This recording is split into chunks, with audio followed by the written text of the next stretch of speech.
Ia lahir dari pasangan yang bernama M. Wongsorejo dan istrinya yang bernama Murtini dan mendapatkan julukan sebagai Juru Selamat Magelang. Tubuhnya dibawa ke sebuah sumur bekas yang bernama Lubang Buaya bersama-sama dengan prajurit lainnya yang juga dibunuh. Halo teman-teman, Assalamualaikum, selamat datang di HC Suka Cerita. Dalam video kali ini, aku akan bercerita tentang kisah sejarah salah satu pahlawan yang berjasa untuk Indonesia. Siapa dia? Langsung aja kita masuk ke ceritanya.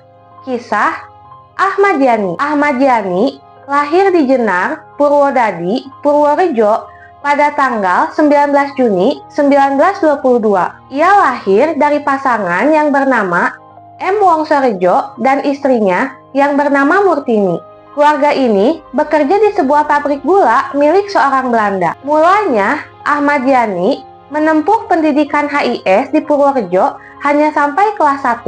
Lalu, ia pindah ke HIS Magelang sejak ia kelas 2. Ahmad Yani menamatkan HIS pada tahun 1935 di Bogor dan ia melanjutkan hingga ke Mulo atau kalau sekarang itu setara SMP ya teman-teman. Nah, lalu kemudian ia pindah ke Jakarta untuk menempuh sekolah AMS namun terhenti karena Perang Dunia Kedua. Kemudian pada tahun 1940, Ahmad Yani meninggalkan pendidikan sekolah menengah untuk menjalani wajib militer sebagai tentara Hindia Belanda. Sebagai calon perwira, ia mengambil kecabangan atau bidang topografi di Malang.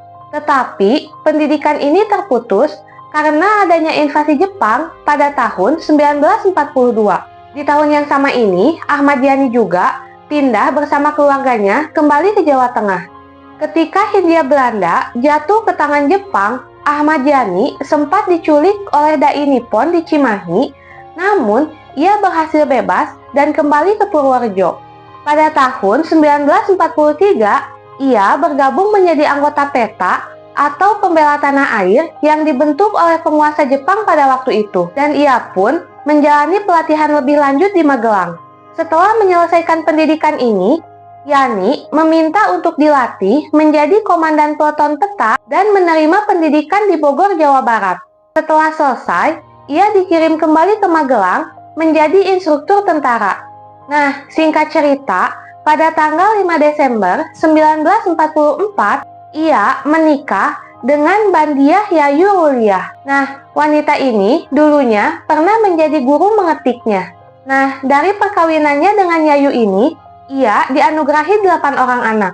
Setelah kemerdekaan Indonesia, Ahmad Yani bergabung dengan Tentara Republik yang baru terbentuk untuk melawan Belanda yang membonceng sekutu. Selama bulan-bulan pertama, setelah proklamasi kemerdekaan, Ahmad Yani memimpin batalion tentara dan menang dalam pertempuran melawan tentara Inggris di Magelang. Ahmad Yani kemudian juga mempertahankan Magelang dari tentara Belanda dan mendapatkan julukan sebagai Juru Selamat Magelang. Pencapaian yang juga menonjol dari karir Ahmad Yani pada masa ini adalah serangkaian serangan gerilya yang digencarkan pada awal tahun 1949 untuk mengalihkan perhatian tentara Belanda. Sementara Sri Sultan Hamengkubuwono IX dan Letnan Soeharto mempersiapkan rencana serangan umum 1 Maret 1949 di Yogyakarta. Setelah pengakuan kedaulatan Indonesia oleh Belanda pada tahun 1949, Ahmad Yani pindah ke Tegal, Jawa Tengah. Pada tahun 1952, ia mendapatkan tugas untuk memadamkan pemberontakan Darul Islam atau Tentara Islam Indonesia yang ingin mendirikan negara agama berdasarkan syariat Islam di Indonesia. Untuk menghadapi Darul Islam atau Tentara Islam Indonesia, ia membentuk pasukan khusus bernama Banteng Riders. Dalam kurun waktu 3 tahun, pemberontakan Darul Islam di Jawa Tengah berhasil dipadamkan. Banteng Riders juga berperan dalam hal lain seperti memberantas PRRI, Permesta, dan pembebasan Irian Barat. Pada tahun 1955, Ahmad Yani berangkat ke Amerika Serikat untuk belajar di Komando dan Staf Umum College Fort Leavenworth, Kansas. Kembali pada tahun 1956, Ahmad Yani dipindahkan ke Markas Besar Angkatan Darat di Jakarta, di mana ia menjadi anggota staf umum untuk Abdul Haris Nasution. Di Markas Besar Angkatan Darat, Ahmad Yani menjabat sebagai asisten logistik Kepala Staf Angkatan Darat sebelum menjadi Wakil Kepala Staf Angkatan Darat untuk organisasi dan kepegawaian. Pada bulan Agustus tahun 1958, ia memerintahkan Operasi 17 Agustus terhadap Pemerintah Revolusioner Republik Indonesia di Sumatera Barat. Pasukannya berhasil merebut kembali Padang dan Bukit Tinggi, dan keberhasilan inilah yang menyebabkan ia dipromosikan sebagai Wakil Kepala Angkatan Darat kedua pada 1 September 1962 dan kemudian Kepala Angkatan Darat stafnya pada tanggal 28 Juni 1962 dan pada tanggal 21 Juli 1962 sebutan Kepala Staf Angkatan diubah menjadi Menteri atau Panglima, sehingga ia menjadi Menteri atau Panglima Angkatan Darat yang bertanggung jawab langsung terhadap Presiden. Jenderal A.H. Nasution sebagai pendahulu Jenderal Ahmad Yani diangkat menjadi Menko Hankam, Menteri Koordinator Pertahanan Keamanan atau Kepala Staf Angkatan Bersenjata. Nah, sebagai Presiden, Soekarno bergerak lebih dekat ke Partai Komunis Indonesia atau PKI. Ahmad Yani yang sangat anti-komunis menjadi sangat waspada terhadap PKI, terutama setelah partai ini menyatakan dukungannya terhadap pembentukan kekuatan kelima. Nah, Soekarno juga mencoba untuk melaksanakan Nasakom atau nasionalisme, agama, dan komunisme. Nah, keduanya ini, Ahmad Yani dan Nasution, menunda-nunda ketika diperintahkan oleh Soekarno pada tanggal 31 Mei 1965 untuk mempersiapkan rencana mempersenjatai rakyat. Pada dini hari, tanggal 1 Oktober 1965, Gerakan 30 September mencoba untuk menculik 7 anggota Staf Umum Angkatan Darat.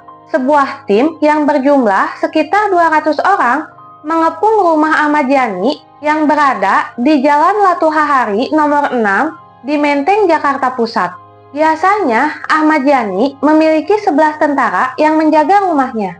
Istrinya kemudian melaporkan bahwa seminggu sebelumnya ada tambahan 6 orang yang ditugaskan kepadanya. Orang-orang ini berasal dari Komando Kolonel Latif yang diketahui Yani adalah salah satu komplotan utama dalam Komando Gerakan 30 September. Menurut istri Ahmad Yani, orang-orang tambahan tersebut tidak bertugas pada malam itu.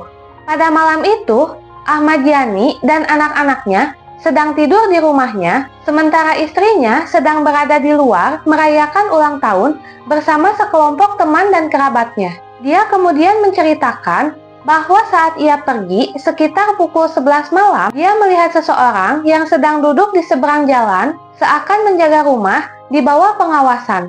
Dia tidak berpikir apa-apa pada malam itu, tetapi Ahmad Yani memiliki suatu firasat yang salah pada malam itu. Pada waktu itu, Ahmad Yani menghabiskan malam dengan beberapa pertemuan. Pada pukul 7 malam, ia menerima seorang kolonel dari Koti atau Komando Operasi Tertinggi, Jenderal Basuki Rahmat, Komandan Divisi di Jawa Timur, kemudian tiba dari markasnya di Surabaya. Basuki datang ke Jakarta untuk melaporkan kepada Ahmad Yani bahwa dia prihatin tentang meningkatnya aktivitas komunis Jawa Timur. Memuji laporannya, Ahmad Yani meminta Basuki untuk menemuinya melaporkan hal ini terhadap Presiden. Ketika para penculik datang ke rumah Ahmad Yani dan mengatakan kepadanya bahwa ia akan dibawa ke hadapan Presiden, ia meminta waktu untuk mandi dan berganti pakaian.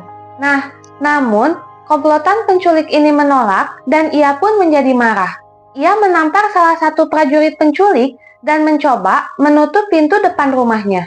Naasnya, salah satu penculik melepaskan tembakannya dan membunuhnya secara spontan. Tubuhnya dibawa ke sebuah sumur bekas yang bernama Lubang Buaya bersama-sama dengan prajurit lainnya yang juga dibunuh. Tubuh Ahmad Yani dan korban lainnya diangkat pada tanggal 4 Oktober dan semua diberi pemakaman kenegaraan di Taman Makam Pahlawan Kalibata. Pada hari yang sama, Ahmad Yani dan rekan-rekannya dinyatakan sebagai pahlawan revolusi dengan keputusan Presiden nomor 111 Koti 1965 dan pangkatnya dinaikkan secara anumerta dari Letnan Jenderal untuk bintang keempat umum. Istri Ahmad Yani dan anak-anaknya pindah dari rumah tersebut setelah kematian Ahmad Yani. Istrinya membantu membuat rumah bekas mereka ke museum publik yang berdiri sebagian besar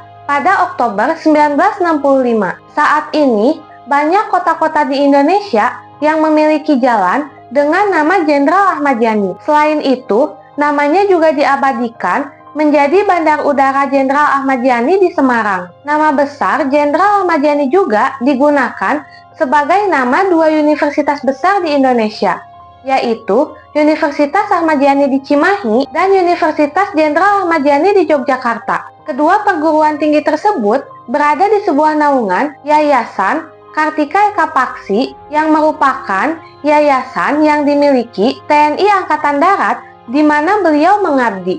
Nah, itulah kisah sejarah tentang Ahmad Yani yang dapat aku ceritakan dalam video ini.